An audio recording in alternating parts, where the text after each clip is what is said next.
संत मुक्ताई पालखी सोहळा पंढरपूरमध्ये दाखल. उपमुख्यमंत्री एकनाथ शिंदे यांनी घेतले दर्शन. अहो वारकऱ्यांनो आणि भक्तांनो, संत मुक्ताई पालखी सोहळ्याने 600 किलोमीटरचा खडतर प्रवास पूर्ण करत आज 28व्या दिवशी श्री क्षेत्र पंढरपूरमध्ये दिमाखात प्रवेश केला आहे. तापी तीरावरच्या श्री क्षेत्र मुक्ताईनगर येथून 6 जून रोजी प्रस्थान केलेल्या आदिशक्ती संत मुक्ताईंच्या पालखी सोहळ्याने पंढरपूरमध्ये उत्साहाचं वातावरण निर्माण केलं आहे. आषाढी वारीतील मानाच्या पालख्यांमध्ये अग्रस्थानी असलेल्या मुक्ताई पालखीचा पंढरपूरमध्ये सर्वप्रथम प्रवेश झाला. ही या सोहळ्याची एक खास ओळख आहे.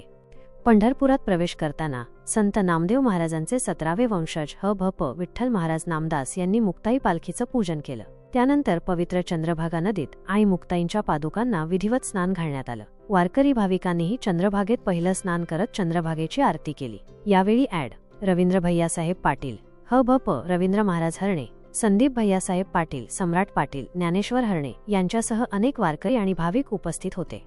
जसं संत म्हणतात, पंचक्रोशी पाप नसे, ऐसा देव तेथे वसे, चला चला पंढरपुरा, दीन अनाथांच्या माहेरा, चंद्रभागे करितान स्नान, होती कोटी कुळे पावन, एक जनार्दनीन भेटी, तुटे जन्म मरण गांठीन. चंद्रभागा स्नानानंतर पालखी सोहळा जुन्या दगडी पुलावर आला.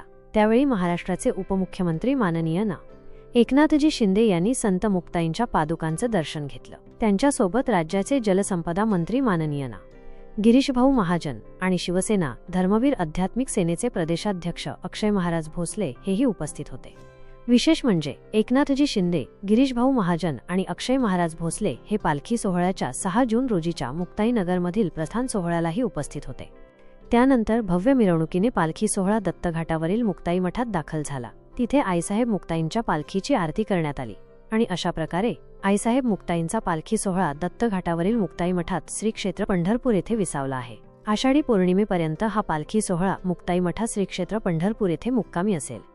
5 जुलै रोजी वाखरी येथे होणाऱ्या ऐतिहासिक पालखी भेटीच्या सोहळ्याची आता सर्वांनाच उत्सुकता लागली आहे. जिथे संत निवृत्तीनाथ, संत ज्ञानेश्वर, संत तुकाराम, संत नामदेव, संत सोपान, संत एकनाथ आणि संत मुक्ताई यांचं पालखी सोहळे एकत्र येणार आहेत.